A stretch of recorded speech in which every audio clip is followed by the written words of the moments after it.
Hello and welcome to the Beauty of Human Biology. I am your host, Tricia Reid. We're going to be exploring the language of the chakras and understanding that felt experience of being a human. I look forward to our journey together. Today we will talk with Schreck about the solar plexus chakra, location, liver, pancreas, gallbladder, intestines, and stomach. We'll talk a bit about energetics and imbalances, and if we betray our body with unhealthy foods or substances, what that may look like, and how our energy starts to malfunction, which affects all of our internal organs. We'll talk a bit about chakra balancing, affirmations, and meditations. Hello, thank you all for joining us. My name is Tricia Reid, and I'm here with Schreck. How are you today, Sherry? Very good. How about you? I'm great. So we are discussing the chakras, and today we're talking about the third chakra. And Sherry is an expert in the field, and that's why I've brought her here to share with us, because she has so much to share. Please take it away, Sherry. Oh, thank you, Tricia. Well, we have talked about in our journey and continuing our journey, we started with the earth chakra, which is the root chakra, and we went into the water, and now we're into fire. And you know, this journey through the chakras is, I like to think it's almost like you're scrubbing off the layers of mud that we've collected from listening to the ego throughout our whole life. And this is a journey of scrubbing that and getting back to who we truly are, which is pure spirit. And so we started with that earth root chakra, which as we came back to connecting with spirit, is that we became more stable and more secure in our being that of spirit, and so that the ego and the winds of change don't push us around, that we're fully connected to who we truly are. And so that's the beginning. And then we went from there into the flowy, watery movement of the sacral chakra. And here we're moving with emotion, right? So we're using our emotions to kind of point us to where we may want to do some more scrubbing, in a sense. Heal, where do we need healing in our thoughts, in our beliefs that are really the cause for distressing emotion? And here we played a little bit with that emotion of guilt and did some scrubbing, you could say, there. And now we're going into our fire chakra, the solar plexus. So solar means sun, right? So here it even gives us the image of the golden yellow sun that's fiery, and right now it is summer, and we have some really hot, it's so amazing, this is the hottest day of the last couple weeks here, and so it is right along with our fire element, I'd have to say. So we're in the fire element, and this is it's to do with energy. It's where our digestion is. Our stomach is right there, and that's the fire that we want. And so we have healthy digestion, but it's also our creative center.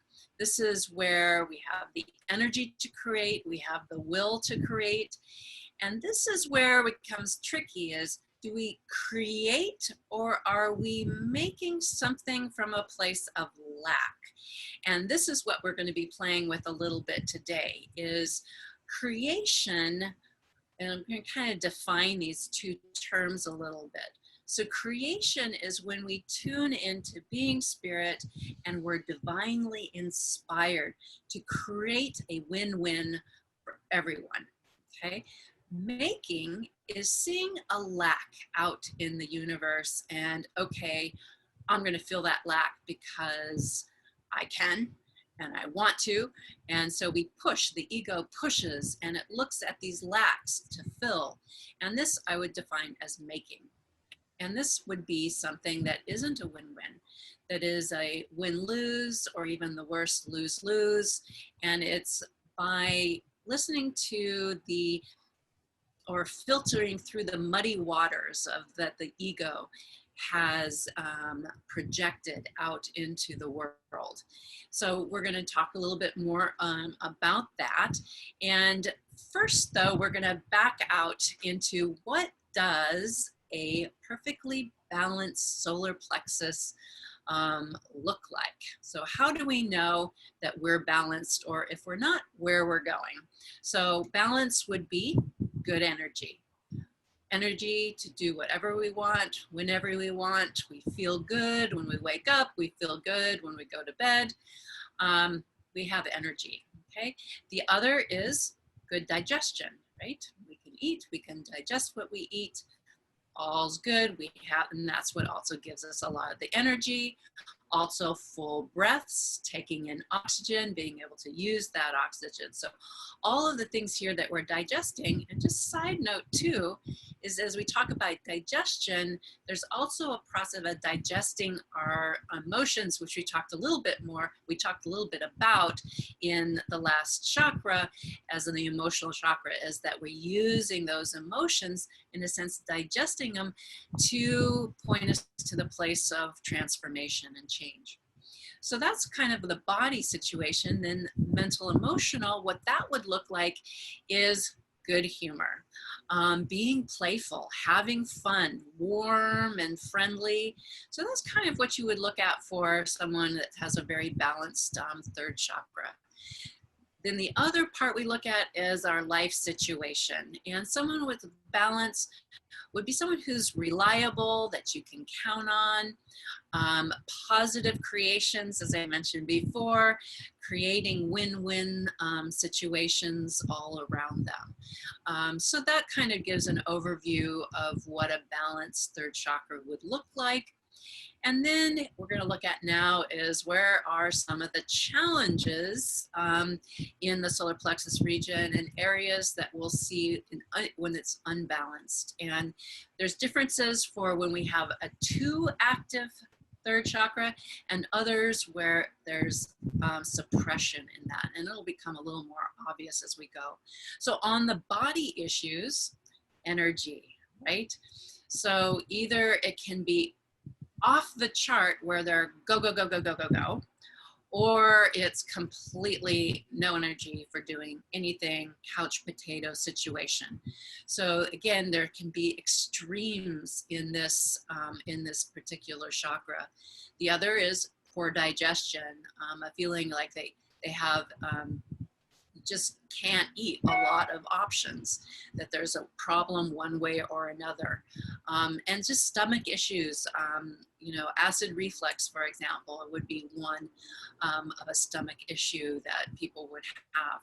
So those are typical body issues. And then on a mental emotional level, this could be anger. So anger related things. So anger can come out as yelling, or it can come out as passive aggressive behavior. So sneaky, kind of mean things that people will do without being vocal.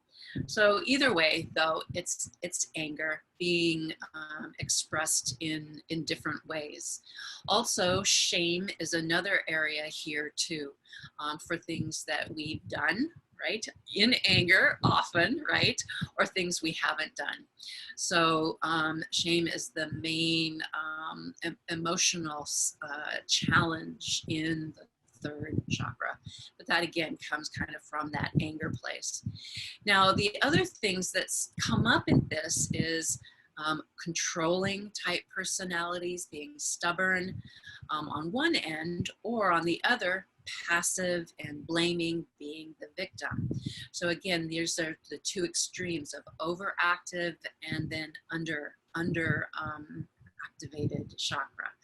So then in the life situation is someone under would be someone who just cannot create easily. They have problems creating the things that they want. On an overactive, maybe they're creating, but it's all for the ego. It's making.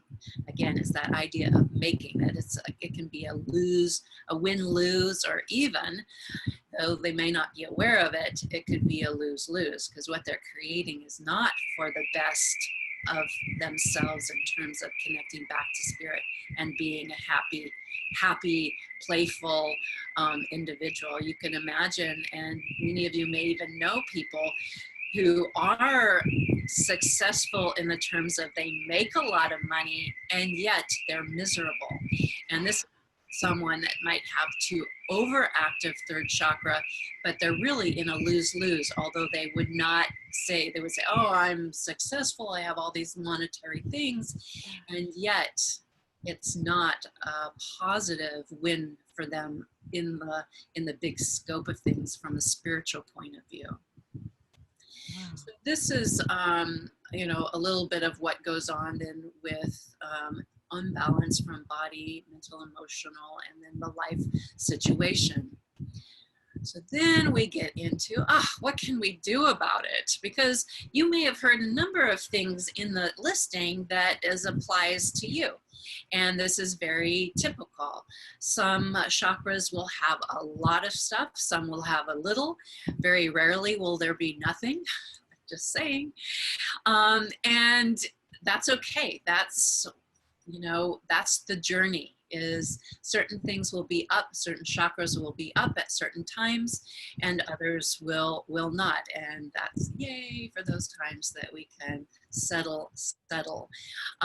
So in the healing realm for this, the real bottom line of all healing is coming back to who you truly are, which is spirit, and that connection to the divine. And when we're there, we're resonant in the place of love, and then all things are healed. So that ideally is where we're going. And all the different techniques, all the different healing modalities are ways to help us either get back to heart, or how I would like to say is, if you're stuck somewhere, at least you can do is clean it up. And so there's some version of that. But even if so here's an extreme analogy. If you're in jail, tidy up the jail, but don't forget your main reason is to get out. Find the key and get out. And that is going in and just rediscovering that you are spirit, and that you are love, and that you are abundant, creator, and full of light and love, not missing anything, perfect just the way you are. So that's where we're going. So in the healing, I want to talk a little bit about the healing for excesses versus the healing for deficiencies in the solar plexus, because some of it are a little different in the ways of calming and patching, because sometimes things are so up for them that, especially when you're angry and very triggered, the ego is very triggered, then we're very angry. It's hard to come to a place where you can meditate and remember that you're spirit. So sometimes it takes these techniques and healing modalities that's not being the overall solution, but it guiding you, doing things to get you so you can get into that place. So for excesses, ideally finding rest. And rest and meditation is the ideal. Again, we've got to kind of get from anger and do into that place. So certain things that can help an over type A, this would be a type A personality, right? Typical over energy, go, right? Is to do, for example, a type of yoga that is good for that type of personality might be Ashtanga, or a vinyasa, a very flowy type of yoga that's a lot of movement, and yet even though you're doing that, you're still stretching, you're still watching your breath, you're still practicing mindfulness, but the body is in a place where the ego is in a place where it's more comfortable, and so it can calm. So if you're that type of person, look into like an Ashtanga or a Vinyasa, a power yoga. Those type of yogas might be a first place for you to go, because that's going to help get you to the place. And that's what I did, because I was a triathlete. So I was a do kind of person. And then that's where I started. And then I went deeper in, and then I could go into something that was more introspective, do Anusara, then get more into a spiritual type of a fully spiritual type practice. So we've got to start for where we are, and then eventually we'll make our way back fully into the heart. For deficiencies, we have a lack of energy. So we need to build up that energy. So movement of any kind.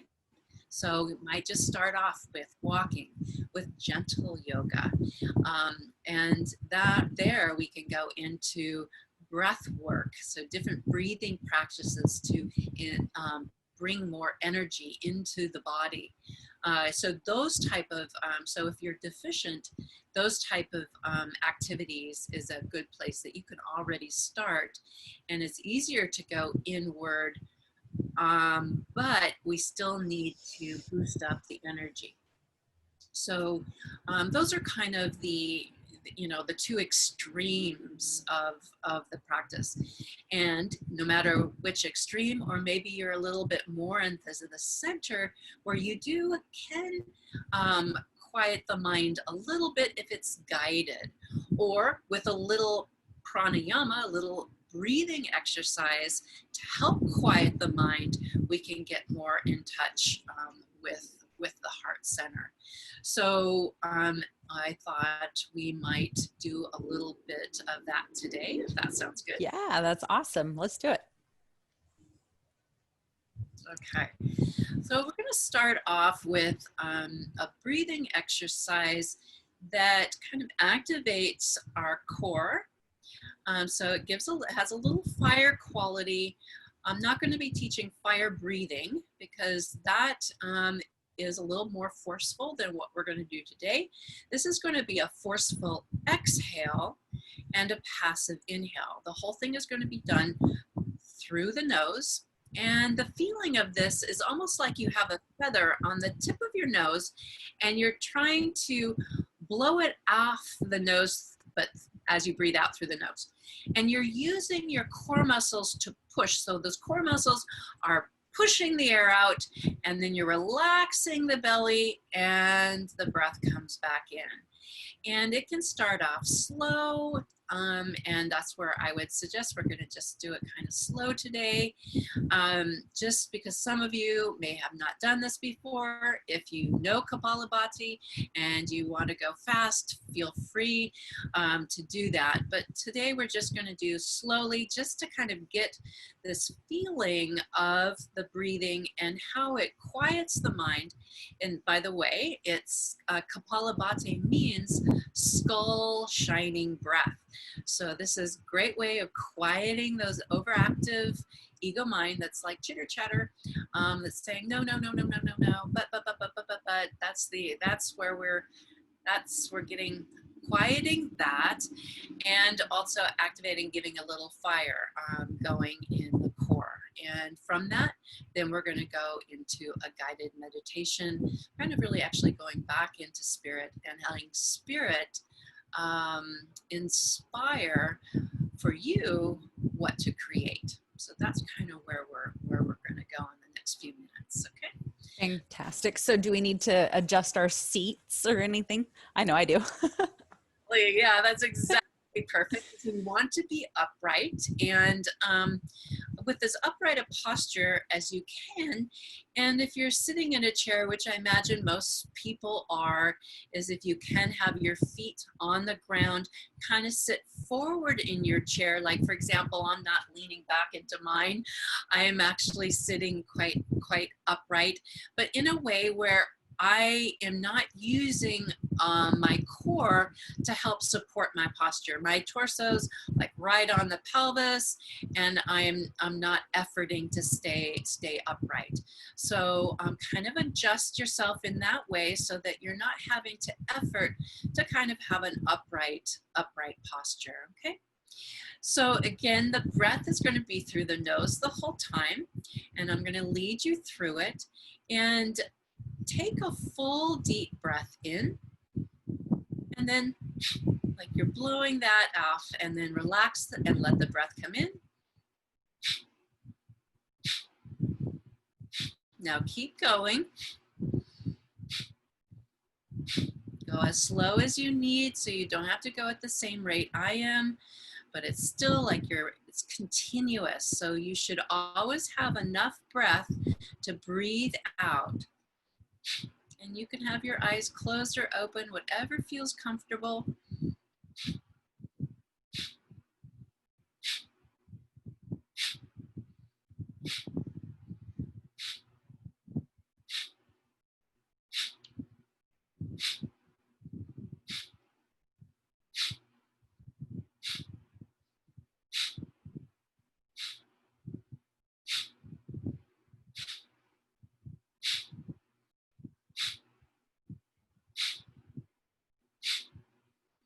Take a full now exhalation, a full deep inhalation, and just continue breathing. And here you can just keep your eyes closed, breathing naturally. And as you do, just notice after your exhale how there's a slight pause in your breath. This is where there's no movement before you start inhaling again. So just keep noticing what we call the exhale pause. And notice when you focus and hit that exhale pause, the body quiets, relaxes a little bit more. The mind can quiet a little bit more. So keep watching for that exhale and then that slight pause, letting everything relax and let go, and then the breath continues. So this pause is a little bit like a doorway into a quiet mind and body. So this is we're letting go of what is temporary. The ego and the animal body is a temporary home for spirit. So this is the practice in that pause when there's no breath to let go of those temporary aspects that reside in this lifetime, what I call spacesuit for planet Earth. We're just kind of letting that go. And on your next exhale, pause with the focus more at the heart center. We're going to imagine that there is a door with a handle. And on your next exhale, pause. We're going to open up that door, moving in to the heart center space. So as you stepped into your heart center, you just might imagine looking around within the heart center, seeing the beauty within the heart space. This is the abode of spirit. Spirit, pure and innocent. Here, the home of love, unconditional. The part of you that is eternal, that expands beyond time and space. So as you go deeper into the heart space, just look at the beauty of your heart center. And as if you can feel the sense of coming home, of a deeper, relaxed being.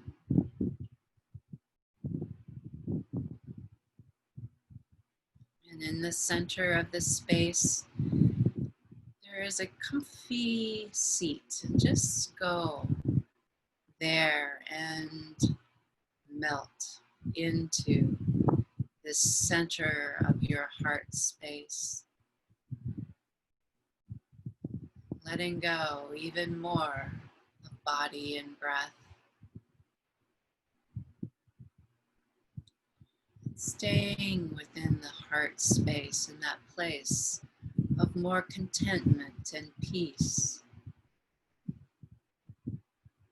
So here we commune with our spirit.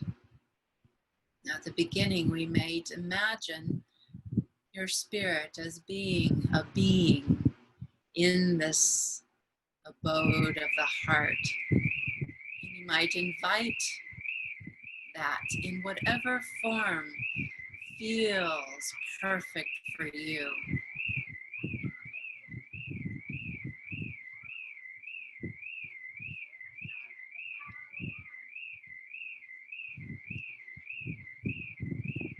And as you settle with whatever comes or whatever feeling you have of peace, whenever the mind wanders in, gently bring it back to the breath and the exhale. Pause, feeling back in this heart space, peace,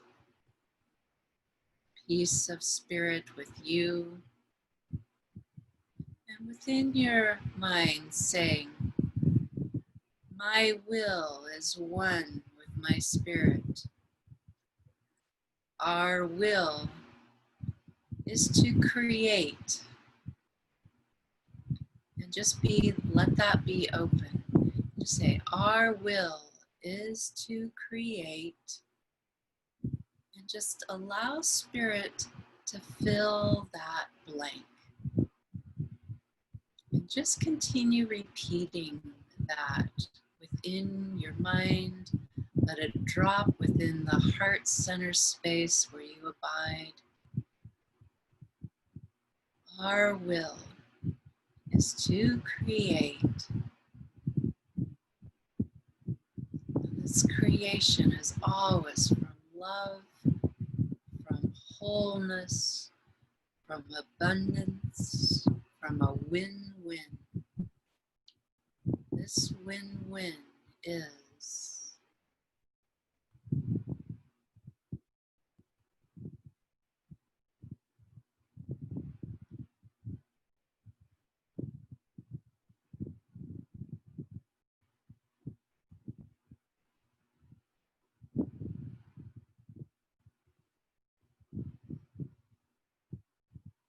just thank Spirit for any message that you receive. This is actually thanking yourself. And just know if there wasn't a clear verbal communication, just set the intention to being open to loving communication through maybe animals, through nature, through any ahas. Be open to any ahas, even within sleep, in our dreams. They will always come from a place of love, peace. So as you become aware of it's time to come back into body, just imagine standing back out of this comfy seat, knowing that you can always come back to the heart center and always reconnect to spirit. And as you imagine slowly walking back to the doorway, just noticing the beauty, still the deep relaxation of body and mind, feeling refreshed, invigorated, full of energy and enthusiasm as you open the door, taking a nice deep breath in, long breath out. You might just enjoy a little movements of fingers and toes, and When you feel ready, you can slowly open your eyes, coming back to your body.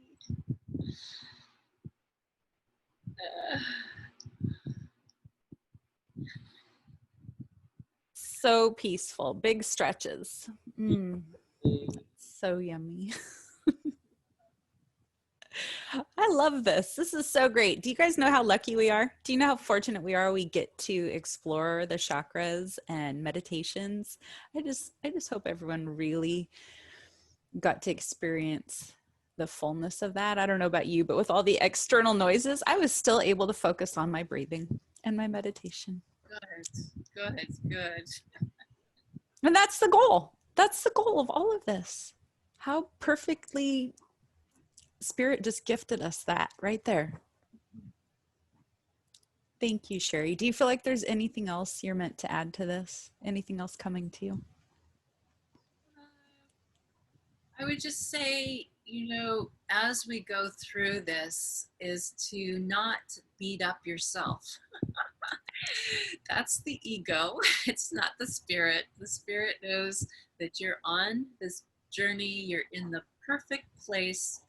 You're here learning, expanding, and purifying, cleaning out that muddy waters, and here burning off, because this is the fire chakra, burning off the old, and so that we can, the image that comes to mind is this phoenix, right? That is the ashes, and it's kind of that same quality as we have to release, we have to burn off the old, and so that we can re-emerge. It's like also another beautiful analogy is that of the cocoon, the worm that, or the inchworm, right, that comes into makes the cocoon and then turns into, well, moth, butterfly,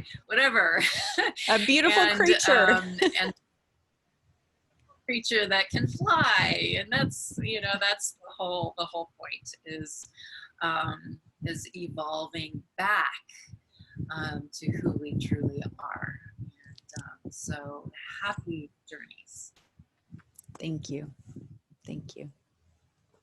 Thank you, everyone. I'm Tricia Reid, and this is Sherry Schreck with me here, and I hope you all enjoyed, and we'll see you soon.